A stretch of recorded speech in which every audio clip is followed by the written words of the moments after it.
Well, the thing is, those who refuse to take that, if they remain aloof to the olive branch.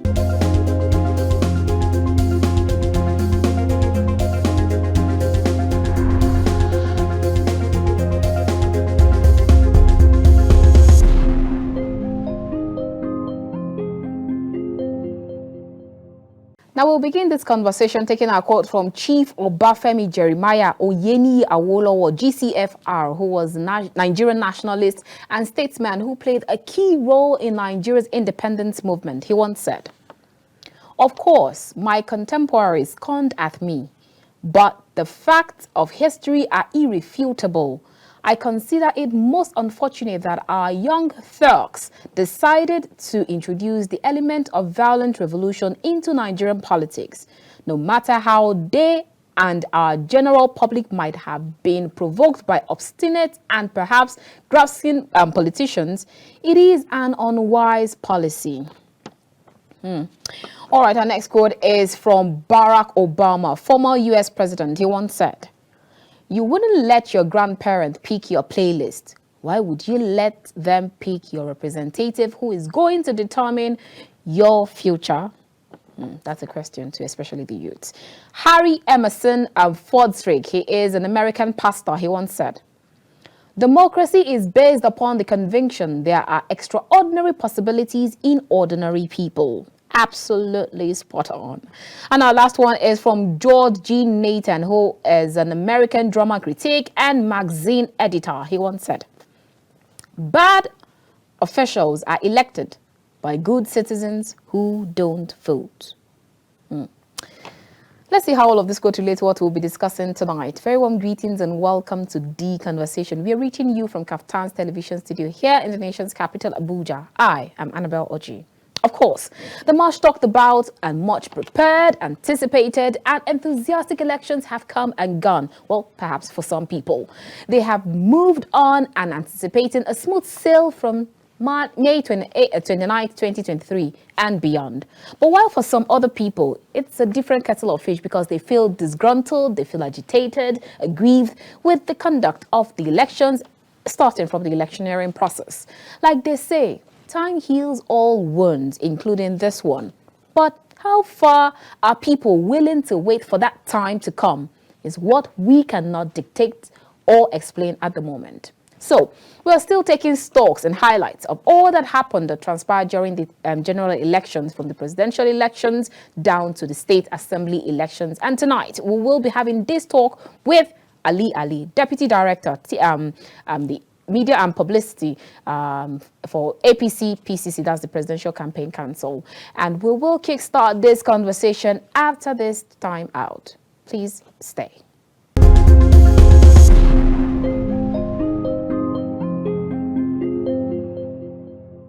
Welcome back. If you just joined us, this is The Conversation. We're reaching you live from KAFTAN's television studio here in the nation's capital, Abuja. Now we'll go straight to our conversation for tonight. Our guest on the show tonight is Ali. He is the Deputy Director, Media and Publicity, APC PCC. It's great to have you on the show again. Well, it's good to be here. After such a long while. After a long break. Yes. After a hiatus. I was wondering if I was being blacklisted, so to say. Yeah. Anyway, hearty congratulations on the recently concluded elections and then your wins. Yeah. And we also know that APC won about 15 states, right? Yeah. Okay. 12 states, actually. Oh. We won in 12 states. But 12 we states. had the required percentage spread in 30 of the 36 states. Oh, great. Yeah, awesome. We won in 12. Actually. Okay. Even plus the presidency. Yes. That's actually a good win for you. So would you actually say that you put up a good fight and it was all worth the struggles? I think we put up a battle, so to say. It was quite a battle. Okay. Because the road to the presidency was long, tortuous, and plotted. But like they say, it's the difficult path that leads to a beautiful destination. We had to contend with a lot of challenges, which are well documented by now. Nigerians, from the days of the primaries, how the primaries was won, how the president-elect fought tooth and nail, mobilizing APC stalwarts from the beginning to the time he emerged as the flag bearer of the party, to the days of the actual campaign, how it started, and then having to deal with a section of the media, and even if you like, people in the diaspora who went out of their way to vilify and to also subject the integrity and the reputation of the president-elect to the crushable. But it's understandable. The president-elect, like most Nigerians know by now, it's a man who has this incredibly large heart to accommodate varied influences, opinion, disposition. And like I was saying, I had to cross all these hurdles to get to where he is now, where we are now as president-elect, the 16th president of the federation called Nigeria. He's now waiting to be sworn in. So it has not been really rosy, you know, but he managed to mobilize all of us towards one direction. That is the direction of victory.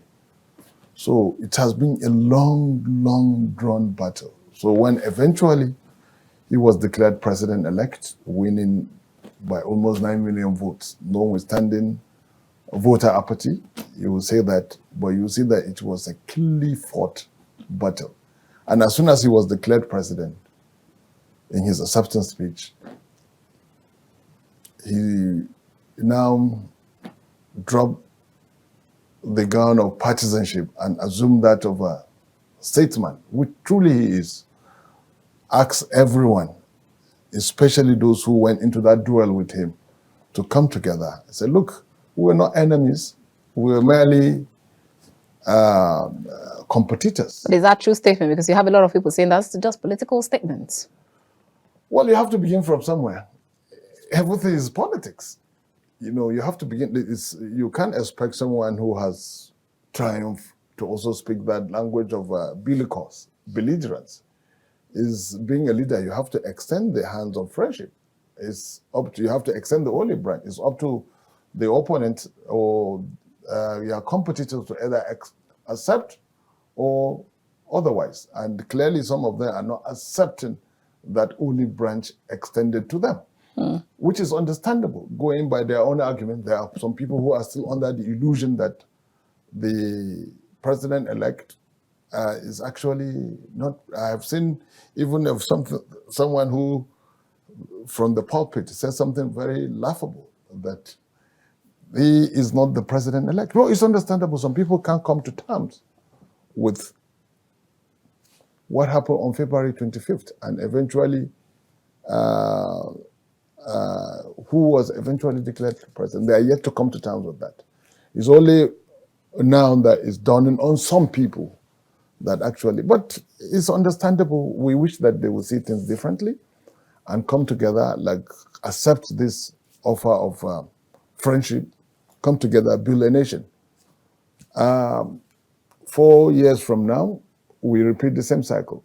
I always give this example that the outgoing president actually contested 3 times and he never lost hope. And for every of the election, it will end up in litigation up to the apex court. But another time, Nigerians say, okay, let's give you a try. Come together. The 4th time, that was when he got lucky. And now he's serving his second. Can you imagine? It's been 8 years since Buhari moved from the opposition figure to leader of the nation. So, yeah, some people will say, you know how it is. You know, the thing with politics, like social science, is an inexact science. You're dealing with people. You're dealing with passions. And passions are not passionate people, I always say, and I'm trying to recall who said exactly, they are not logical. When you are passionate, you are not being logical. Politics is not logic. People are not logical. One would think that, for example, you're wearing a red dress, some people will say it's not February 15 yet. Or it has gone 14. past. Yeah, 14. I beg your pardon. Must be getting really old. I didn't know these things have the conflict. You know? So I'm saying that, so no logic that from point A you move to point B. But that is, you're talking of logicality here. In politics, when you move from A, you're not necessarily going to B. Some people will go long in cyclical manner to get to maybe D, then come back to B. So, yes, I would say, yeah, people react differently to the same situation. Okay. Yeah. So, but by and large, going back to the original question, it was a long, tough battle. Anybody but Asuwaju Bola Adam Tinubu probably would have thrown in the towel, given the mountain of challenge. Would he have thrown in the towel after saying so long that he has wanted to be in that position? I say anybody but Bola Ahmed Tinubu. Okay. Yes, anybody would have easily thrown in the towel. Even new entrants, even new kids on the block of the presidential race, they went the whole hog. It's just that they got lost, like they say, in transmission, or is it in translation now? Because there are some young entrants, new kids on the block, and and then there are also perennial contenders to the presidency. We've seen them, but they are nowhere in contention. No, when the final ballot was counted, they were nowhere. Only the big four made that impact. Even the big four, one of them came, couldn't go beyond one state. And then, of course, the other persuasion, the obedient, the articulated community, all of them came short of the presidential mandate. So, but it's a beautiful thing for Nigeria's democracy that a lot of people are taking interest. But I will also suggest that the more interest we take at the center, we should take similar interest at the subnational. A lot of people are not taking that much interest in the subnational. You know, in the states, there are some of the guys who are going to be sworn in as House governors, of Assembly. yeah, state houses of assembly and the state executive arm of government. They're actually fresh people. They are new faces. And then you say this is a welcome development. Perhaps with time, begin to have new faces. But you see, even at that, new faces do not guarantee new fate. You understand? You have new faces, but that's not going to change their fate. And what is our fate? Common fate, all of us. We are bedeviled by the usual suspects: insecurity, energy crisis, raising inflation. You name them. So if you have a change of guard, will it change their fortunes? That's the question Nigerians should be asking.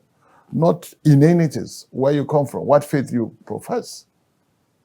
But what if we don't have a change of guard, but then we have the same person or the same people or the same party? Is it going to change anything? Well, what are the possibilities of that? Because you see, in as much as you have to operate within certain legal boundaries, the Constitution, that is, leadership is actually a matter of style, individual style. There are leaders who are laid back, who are reticent, they rarely talk. And then there are those who are hands-on. There are those who supervise. There are those who, all the time, they're more like leaders.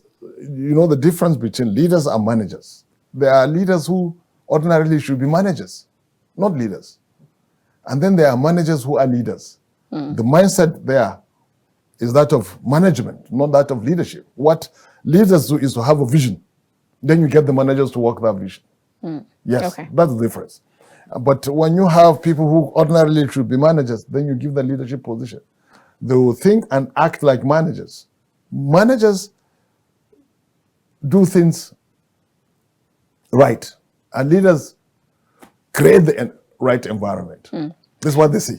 All right. Yes. So Nabi, we have quite a lot of things to unbundle from all of what you just said in this few minutes. Yes. But now, because you talked about the leadership role and then the managers, I recall President Muhammadu Buhari just signed that bill seeking that the cabinet should be ensured that this new government instate their cabinet as soon as possible. So how Within 60 soon days. is soon? Well, that's another thing. But given, I think the act says within 60 days. And to me, even that is quite long. Elsewhere, in more advanced climes, by now, you have your ministers designate. Once you are president-elect, you have your ministers designate. The day you are sworn in, 24 hours later, you submit the name of cabinet elsewhere. It's so almost automatic. In the United States, for example, while we copied our presidential system almost in totality, notwithstanding the peculiarity, the cultural peculiarities between the United States and Nigeria. Yeah, we may have a few things like how much of a rainbow nation we are, when I mean culturally speaking. But a typical rainbow nation would be like South Africa, where you have various races. What we have here are ethnicities, ethnic groups, ethnic nationalities. That's what we have in Nigeria. But you have to also be mindful. America is a nation of immigrants. In Nigeria, till this moment, we're a nation of natives. What do you mean by natives?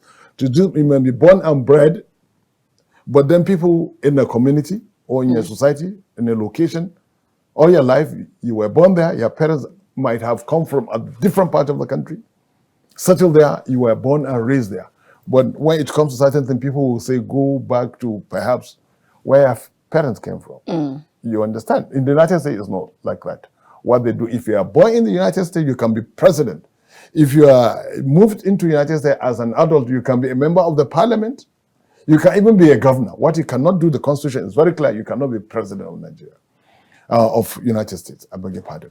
So what we have here is, coming back to the original question, it's important that without even the prompting, without even an executive order or an act, that if you have a very limited period mandate, 4 years. 4 years is, 4 years is gone. By the time you settle that, the first year is gone. You want to really work. So you don't have the luxury to wait even for 60 days to appoint cabinet. Unlike, with all sense of respect to the outgoing president, he took his time, half a year, to name his cabinet in the first tenure. And then people till this moment, they say, so do you think he's actually looking at the lessons from the lessons that he learned during that long stay? Yeah, that was the point I was going to make. I was going to say he learned quite a lot.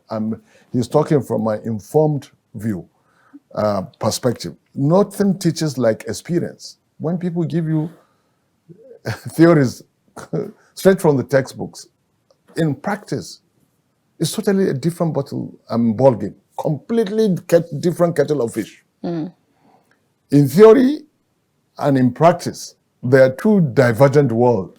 People, that's why academicians, once you trust them into position of authority, they fail. Because they forget the human angle there. They're all talking about theories. The economists will tell you, all things being equal, things can never be equal. That if there is a perfect demand curve or supply curve, I'm just giving my own pedestrian understanding of economy. But then you're dealing with people. What do you do with people who hoarders? What do you do with undersupply and then too much money chasing few goods? Deliberately, not because of protection now, because people are hoarding. But that aside, so the president must have reason, and reason well. If I were to consult the president, I would say, look, even that is needless. Maximum, make it 6 weeks. Maximum, that's 6 weeks, that's 40 days. If at most go for broke, within a month, let's have your cabinet, because you don't have the luxury of time. If you must hit the ground running. So yes, he, from position of experience, what he has learned, and it's making a lot of things easier for the incoming government by insisting on that. Yes. Now, I hear you say that the president-elect has actually extended the olive branch, asking people to come, the aggrieved people to come in, and then he's willing to take them, even though they say all of that is just politics and all. But then I actually had a conversation with the Ohanaeze Ndigbo president in Abuja, and he recalled how much this current president told them that because they pulled their weight towards Goodluck Ebele Jonathan during the 2015 elections. So according to him, he stated that they suffered, especially the Southeasterners, they suffered so much in that regards, because according to him, he was quoted as saying that the president said it blatantly, if we could recall, that he cannot leave those that gave him the support and then go for those that did not give him the support and all of that. So do you see your candidate doing that, especially those people who decided, I'm not taking the olive branch that you're standing? Well, the thing is, those who refuse to take that, if they remain aloof to the olive branch, you see, in fairness to the outgoing president, I think sometimes this thing is taken out of context. It's not a man known for persuasive communication. What I mean, the outgoing president is not known for his persuasive communication, for choosing. But what I want to say here is that I remember very well the furor that caused when he said, look, you can't say it's people who gave me 97% and those who gave me 5%. 5%. But he said, look, I'll not do anything outside the Constitution.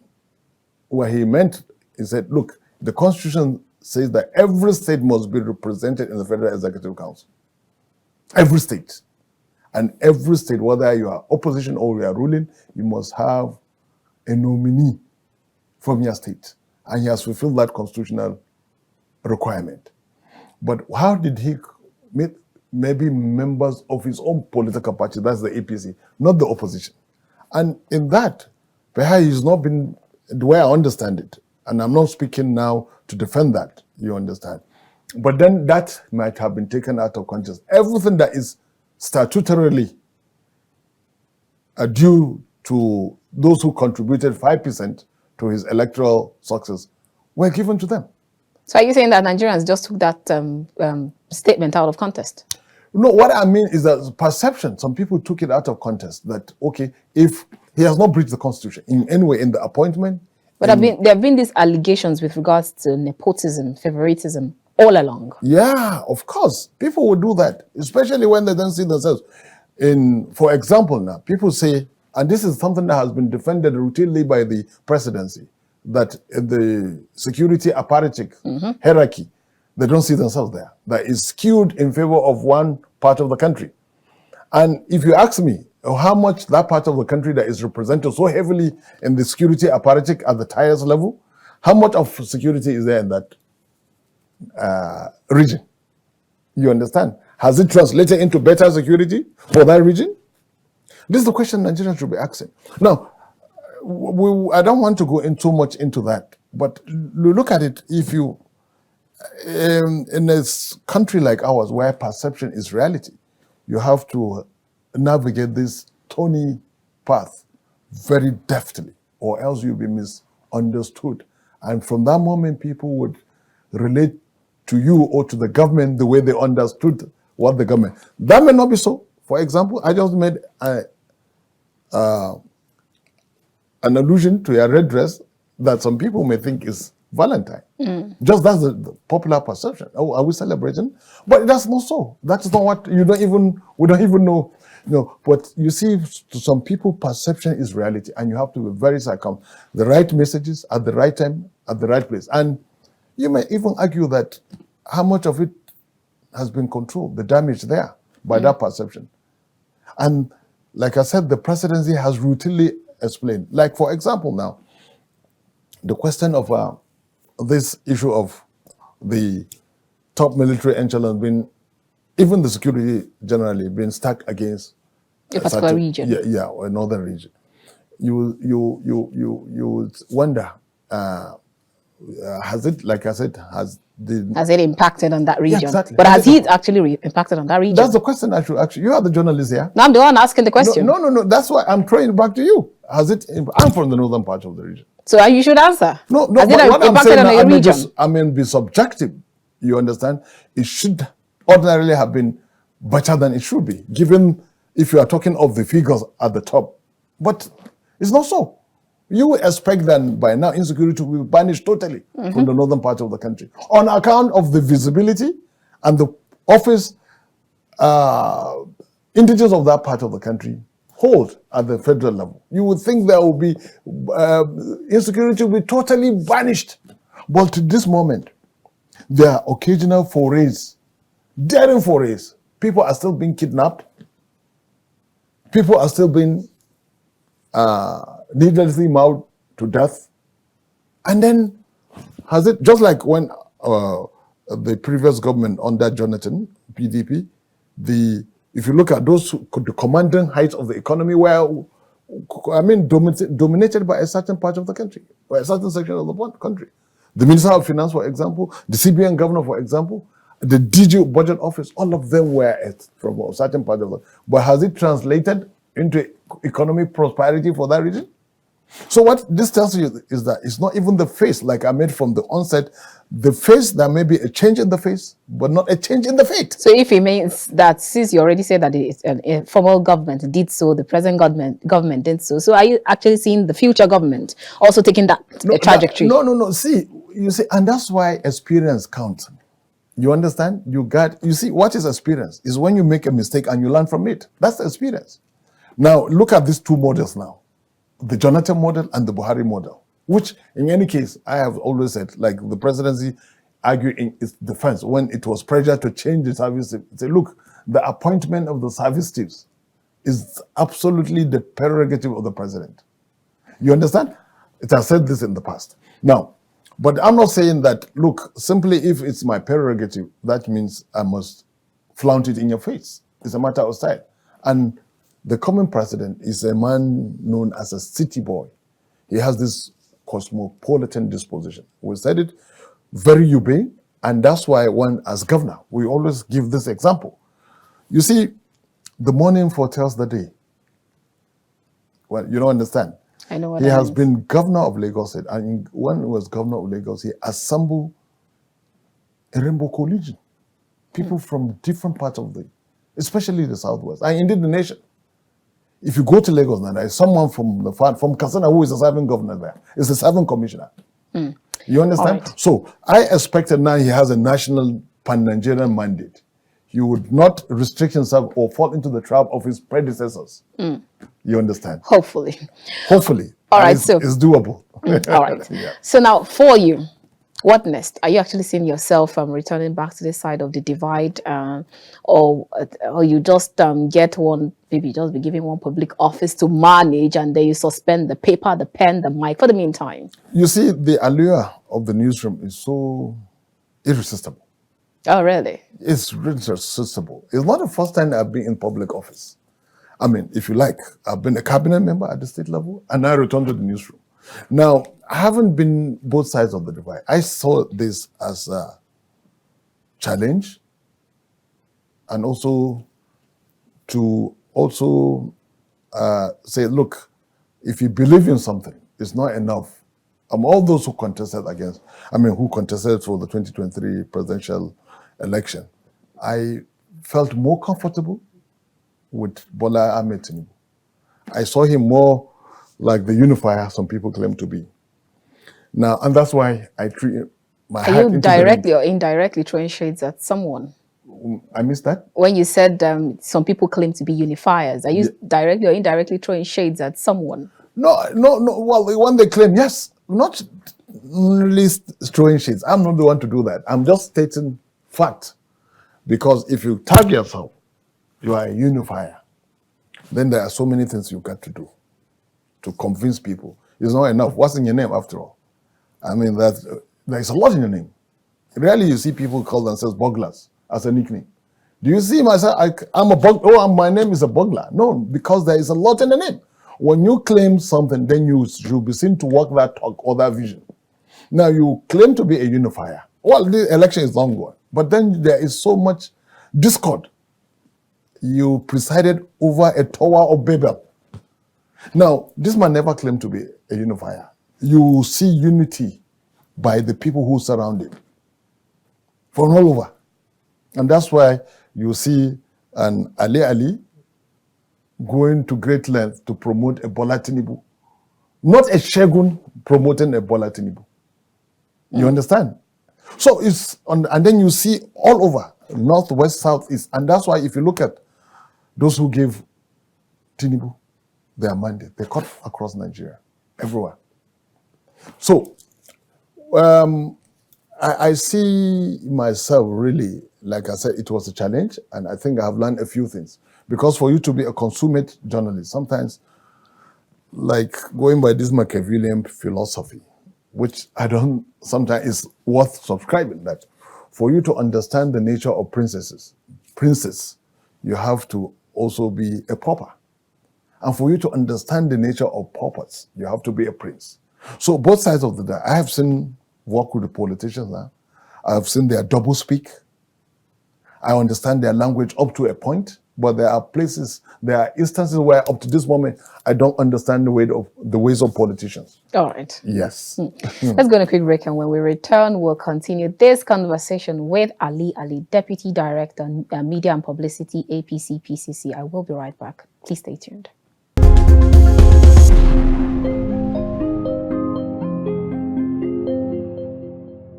The MC, he wasn't talking on behalf of the president-elect. I am now promoting the president-elect. You understand? And I'm saying, no, he cannot be part of that. Now, as a joke taken too far, what has the authorities done? And what has the party? People will still ask, what has the party done? No. What I'm saying, MC Olomo is not at any point member of holding any position in the PPC.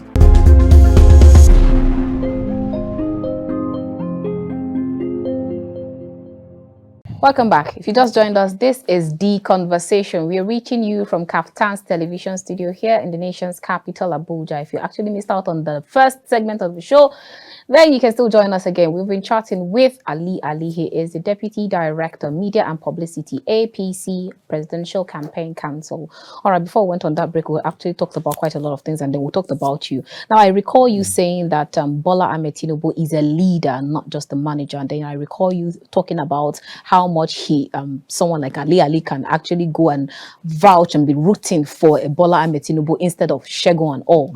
Now, with all that happened during the elections, even after the elections, first, two questions I would like you to unbundle in one breath. Now, will you actually say that the elections that brought forth Bola Ahmed Tinubu and Kashim Shettima was a free, fair, credible, and transparent one? That's one on the side.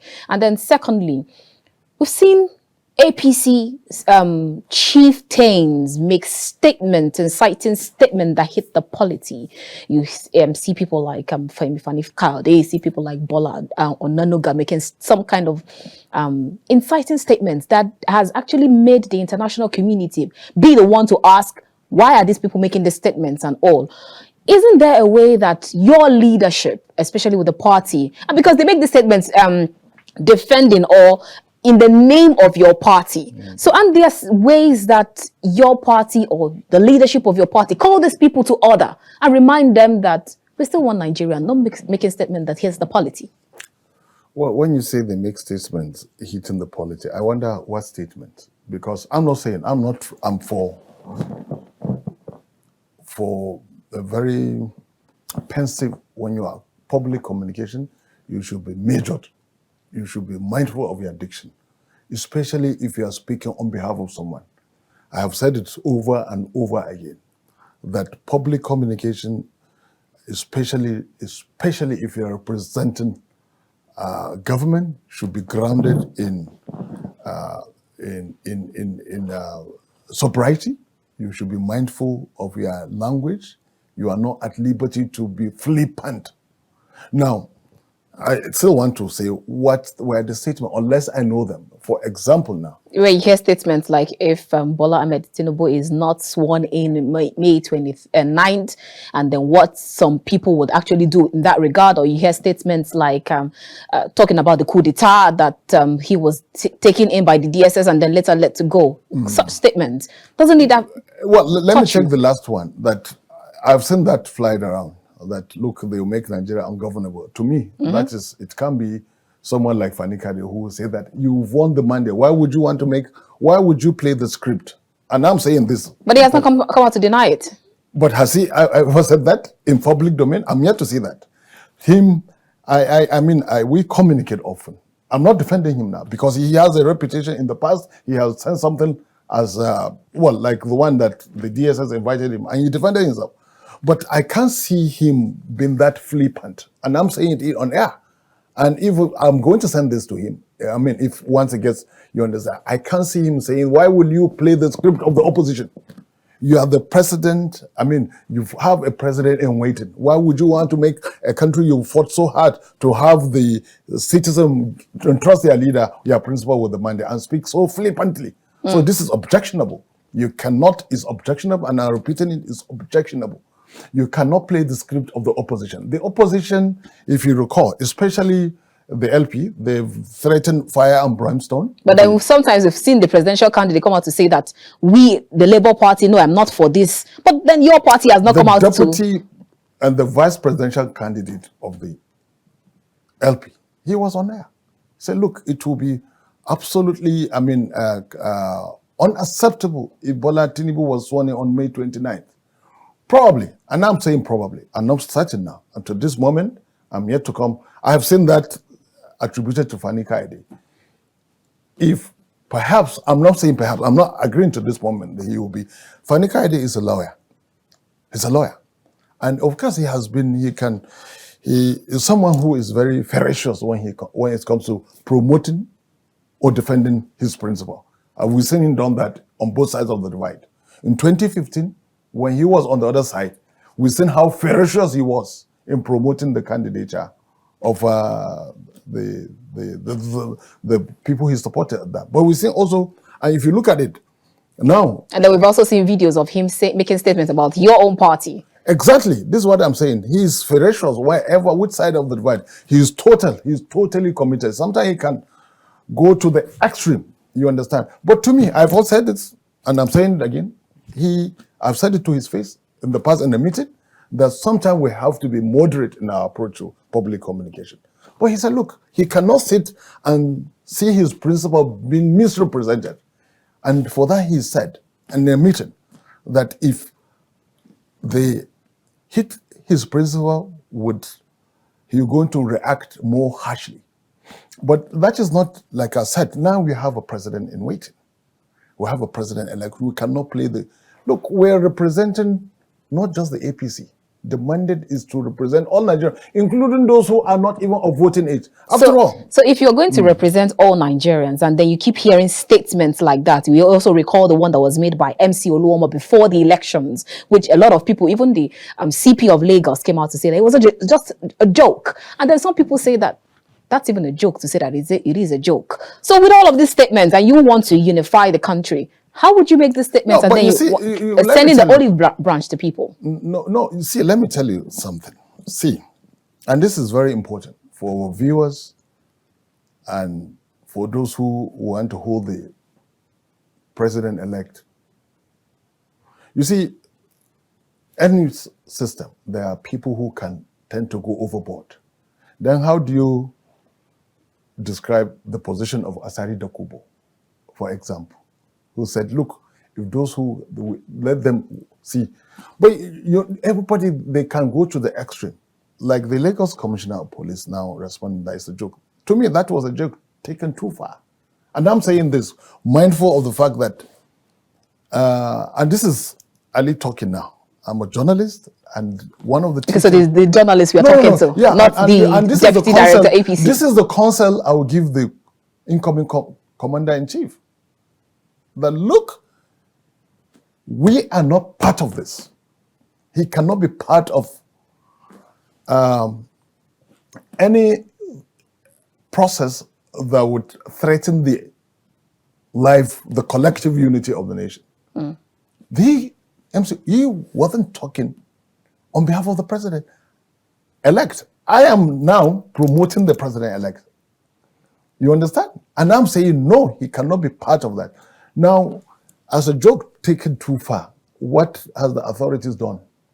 And what has the party? People will still ask, what has the party done? No. What I'm saying, MC Oluomo is not at any point member of holding any position in the PPC. He spoke as a supporter. You understand? As an ardent supporter. He's not holding any position in the APC or in the Presidential Campaign Council.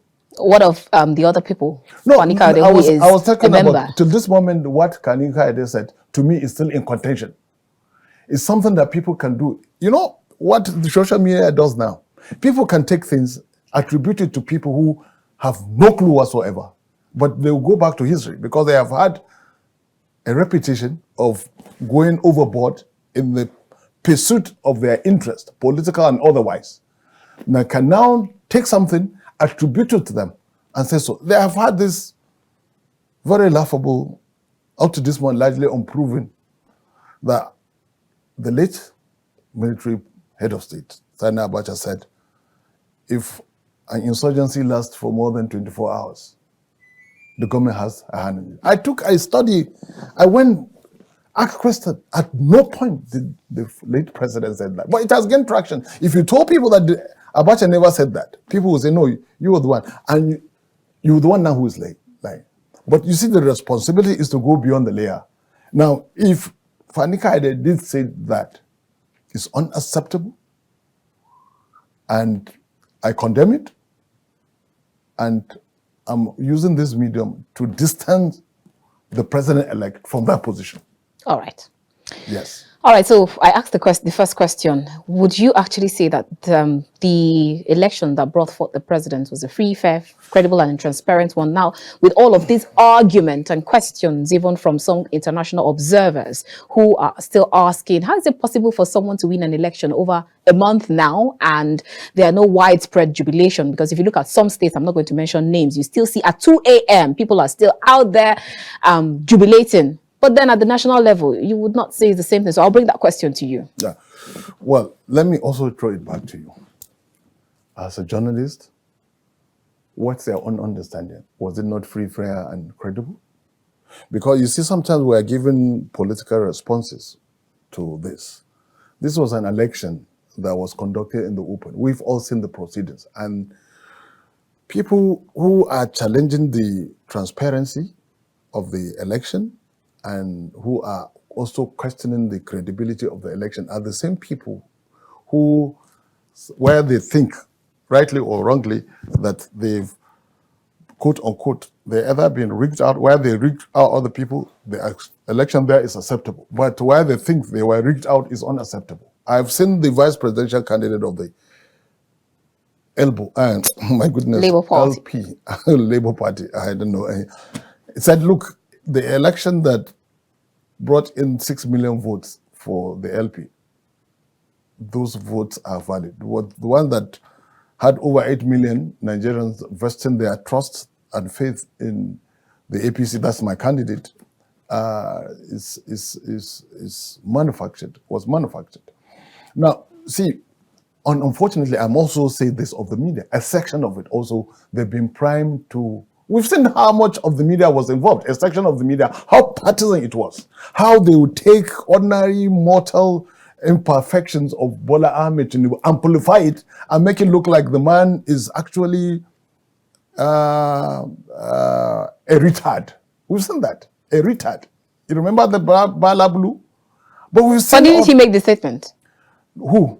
Did Bola Ahmed Tinubu make that Balablu statement? I'm just saying. Was he amplified? No. I'm taken out of context. We've seen the one that said, God bless APC. When the PDP presidential candidate made that similar gaffe, was it amplified? How many people remember that? But this was turned into a national sing song. And then people were dancing to it, which is okay. I remember very well that in politics, every publicity is good. Good or bad, it's good. At least you remain in contention. It's because some people think you are the front runner and they will do anything to see that they slow you down.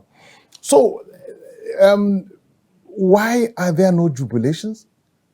I mean, come on. What kind of, how much do you want? Which clearly we've said, look, some people should, given the tense nature of the election, this was one election that brought out the worst in Nigerians. Never in the history of Nigeria. Normally it was 2 horse race, but we had a 4 horse race now. And then some of the racers were actually exploiting our fault lines. And then several polls conducted before the actual ballot primed some people. They genuinely thought they were going to win the election. And then they prepared for victory dance. And then look at even what had happened before. Why some people now are reacting the way they are reacting, questioning, employing, deploying, and getting a section of the international and local media to constantly, ceaselessly attack the credibility of the election. Are they getting them to attack them, or this by feeding them? By feeding them information that is totally wrong. When you have polls, but you have some of these international observers who were there on site. Look at the verdict of the international observers. And then, for example, Look at the verdict of it. Depending on how you look at it, the EU, the African observers, they give the election a clean bill of health. They give, led by the likes of Uhuru Kenyatta, they give Nigeria a clean bill of health. The Nigerian Bar Association. But you expect no election, like we said, no election, even in the United States. We've seen how flawed the election from 2000, the Florida instance that denied, that brought in Obama as opposed to, what's his name? The gentleman there from the Republican Party, this Urbane Senator, McCain. Was it McCain? And then we see what happened even in 2000 and as recently as 2000 when Trump thought that there was some kind of fraud in the mail ballot. So no election, look, nothing conducted by human is perfect. And Nigeria is work in progress. We're not where we should be, but we're certainly not where we were. All right. Yes. All right, now let's rate the activities of the electoral umpire INEC from a scale of 1 to 10, 1 being the lowest and 10 being the highest. What would you rate them and why? Well, you see, INEC, my own understanding is that INEC has done creditably well, given the challenges it faces.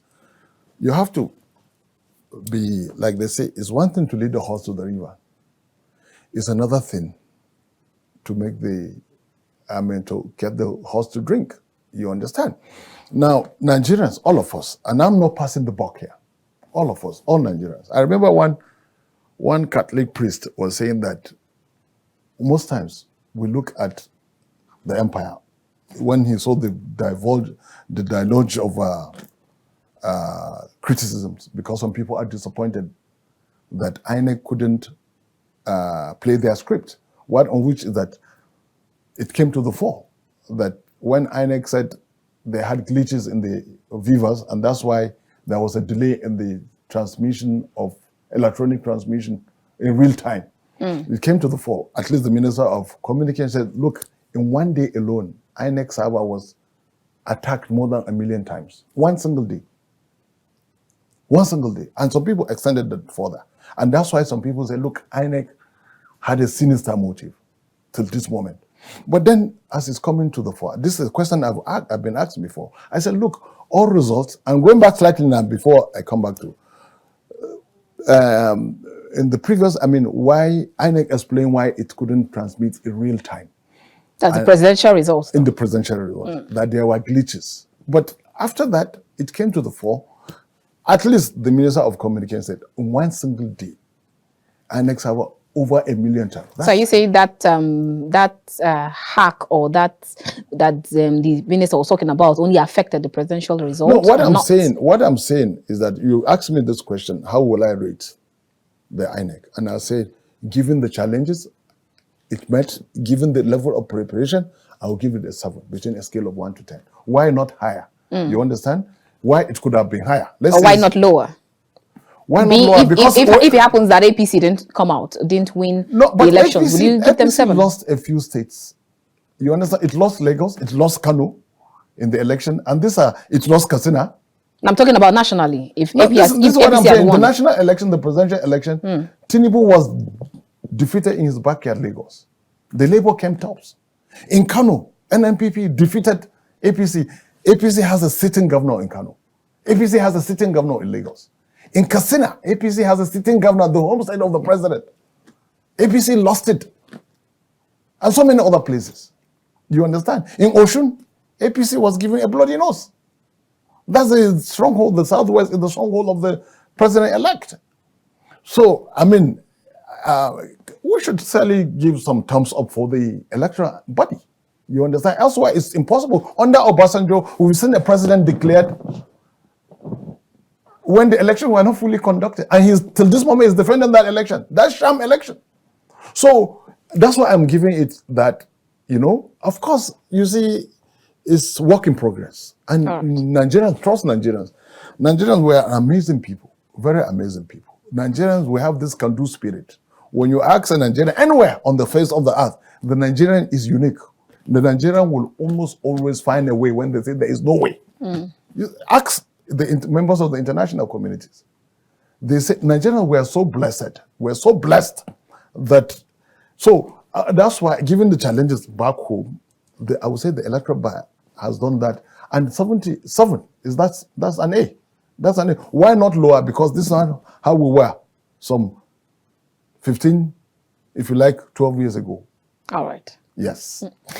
All right. Now, so Bola Ahmed Tinubu, let's talk about him. Come May 29th, 2023, how ready is your party to continue with the legacy left or will be left by President Muhammadu Buhari, talking about the controversial cash crunch? Because you talk about that Nigerians have a can-do spirit. With all of this that has been happening, we've been able to survive, and then you have people who, regardless, they say, I don't want a bank account. I don't have no bank account. But then they've been able to weather the storm one way or the other. So how ready is your party to pick up that baton with regards to the cash crunch, with regards to fuel scarcity, with regards to insecurity, with regards to ASU strike, just to mention a few of them. Now, with this government, like they always say, government is a continuum. So will this one be a continuum, or will it actually drop the legacy, judging from the fact that your candidate countlessly alleged and accused some chieftains in your party, include that they've been saboteurs to his emergence as the president, including the current president? Well, I don't think the president-elect at any point in time accused the president, the outgoing president, of sabotage. But we know, we've said this, that there is a shall-do-we cabal in the presidency, some of them competitors, actually, in the race for the presidential mandate, who actually misadvised the president. And the president, you must give it to him, is a man who his integrity is beyond reproach. His personal integrity is beyond reproach. No one. And I, as a journalist, I'm one of the critics of the outgoing president, and also one of his admirers. I will not shy away from giving credit where it's due. The president's integrity is beyond reproach. But there is a shadowy, which we allege in the open, which the president-elect has made allusion in the past. But you see, the governor of Kaduna State was more explicit. He alleged that, look, we're not party of some of the unpopular policies, especially the cash swap, which the timing, which we welcome, but the timing was wrong. And the window given for the execution of that largely unpopular policy was meant to actually dissuade supporters of the APC from voting the APC. But the president was very clear about it, that his candidate remained, and he actually voted, and it was in the open, Bola Ahmed Tinubu. Is that why he actually openly showed his ballot paper during the elections, I don't know, violating the same electoral act that he signed into law? That's, I'm going to read it out to you. That's section 129, subsection 1, which provides that, I quote, exhibiting party or election-related symbols within the vicinity of a polling unit or collation center on the day of election is an electoral offense that attracts a fine of 100,000 naira imprisonment for 6 months. Well, it's explicit, so I will not want to comment on that. It's very explicit, you know. But let me tell you something, and I'm not excusing, I'm not mindless of this section of that. See, you know, my people say when they want to find fault with someone, if you jump into the lagoon or into swimming, into the pond, people will ask you will charge you for raising dust. You understand? You jump into a pond, but still people will say, oh, he has raised dust. I don't see the correlation between the pond and the dust. And the dust. So that's, I think, a response to that. So coming back to that. Are you saying you don't see the relation between him showing his ballot paper and the electoral section of the law? Without even any ground like this, people would still find fault with the president. So you don't find any fault with it? I just explained. I said, look, without being mindless of that provision, you understand? Without the provision is explicit. You read it out. It's explicit. So we know the consequences of that. It's so explicit. I said, but even I'll take away that. When some of this like this cash swap policy was introduced and a window given for its implementation, And then there is the energy crisis. Suddenly, fuel queues all over the place. And the APC government has made provision for fuel subsidy up to May. Up to May. And then suddenly, on the eve of election, a few weeks to election, energy crisis. And then we're going about want to seek the mandate of Nigerians. And then they cash swap. And this is the APC president who wrote into office on the platform of the APC, implementing these policies. Something should strike you, Annabel, that something is wrong somewhere. Normally, when you are approaching election, you throw in the sweeteners for the electorate. You make life a lot easier for the electorate. And make no mistake about it, everywhere across the globe, election consumes resources. And in third world countries, consume even more resources. Now, in developed climes, when you compute you make per voter, how much will it cost for the state to run an election per voter? And how much will it cost the candidate? And that's why in developed climes, they have fundraising dinner. Or they appeal, and then there is a cap to what you can donate. There's a cap. And then suddenly we have a very unpopular cash swap policy and the window given for its execution. In the country where most people, till this moment, I came, but for Western education, I came from a family of traders, you understand? Probably if I wasn't exposed to Western education, probably I would be there as a petty trader, as a tailor, doing that, you understand? Selling, sewing dresses and all of that. And then in addition, of course, to farming. Now, most people in rural areas, nearly 60% of Nigeria's population are outside the formal banking system. And then you suddenly have this cash flow policy. What does that tell you? And then you have a candidate in the race. So the opposition elements, they cash in on that. Some of them, when the APC raised concern about that the window should be extended, one presidential candidate was explicit. He said no. And then some other people in other camps were jubilating that,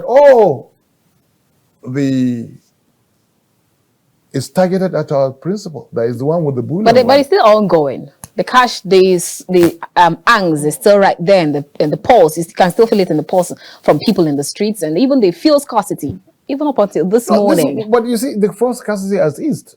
Has it eased? It has eased compared to how crushing it was before the election. If you go now, if you queue in Abuja, it's something that has lingered, but it got to its peak just before election. People were spending countless more hours. People were making jokes out of it that is impossible.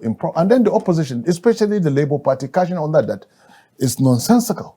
Let me permit this expression, that you queue for fuel, you queue for money, and then you queue to vote APC. That was a direct assault on the APC chances to retaining its presidential mandate. And who worked that? Because that shadowy cabal. And in that shadowy cabal is a competitor who wanted to run for the presidency.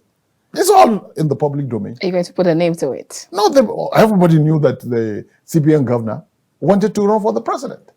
And we all know that there are also some shadowy cabal, which someone was even more daring to name names. I will not name that beyond the CBN governor. I will not go beyond that.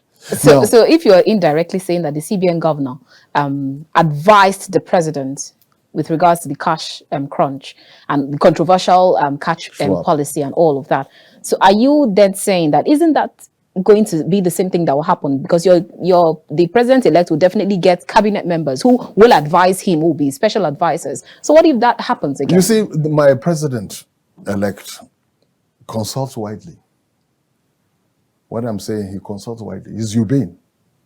And I'm so saying that... And is a different kettle of fish for the current president? No, the current president, with all sense of respect, you understand, sometimes you need to have first, second, third opinion. The present president, once he's convinced a policy, he will not look at whatever interest you may have. Probably he's even forgotten that this man ran for president, wanted to run for president. Otherwise, you have been fired like yesterday. If you knew that this man, he remembered very well that this man It's clear he went to court. The CBN governor went to court to challenge his ineligibility to run for president. It's in the public space. Now, if the president, that is the current president, but for the part that he has a very clean conscience, what I mean, very clean heart. Let me use that expression now. He's a man who does not suspect that you may have an ulterior motive other than the national interest. You understand? Right. And don't forget, he's treated this part before. He has been military head of state. He has seen all manner of betrayal. And anything that would check inflation, that would ensure that money politics, because the argument is that some people, especially Bola, the perception that he would deploy his enormous war chest to literally buy his way through the presidency. They forget that you are dealing with people. All right. The presidency has never been for the highest bidder. Otherwise, some money bags would have been President Soya like yesterday. All right, we actually, our time is fast spent, but in less than 1 second, 1 minute rather, if you can help us. Now, we have, I've had people saying that the president-elect, Bola Ahmed Tinubu, might decide to return FCT back to Lagos and some of the ministries that were removed from Lagos and brought to Abuja. Do you see that happening? No. I think people are just saying that you can't do that. You'll be in violation of the Constitution, actually. That is impossible, but it's something that the opposition had tried to use to dissuade people, especially the bulk of his voters were domiciled in the north. If you take a critical analysis of those who voted for him, most of them were from up north. 5 million votes were from the north. If you take away the votes from the southwest, he'll still come tops. You understand? Right. So this is something that was fabricated to paint the president-elect before the election in very terrible colors so that it would dissuade his supporters and voters from giving him their sovereignty to lead them into, if you like, the promised land. Thank you so much, Ali. It's been a wonderful time having this talk with you. Thank you for having me. Thank you. All right, viewers, that's all we can take for this conversation. We have been chatting with Ali. He is the Deputy Director of Media and Publicity, APC PCC, and it's been a wonderful time here on The Conversation. Thank you so much for tuning in. I'll see you again next time from the nation's capital, Abuja. I am Annabel Orji. God bless you and yours, and God bless Nigeria.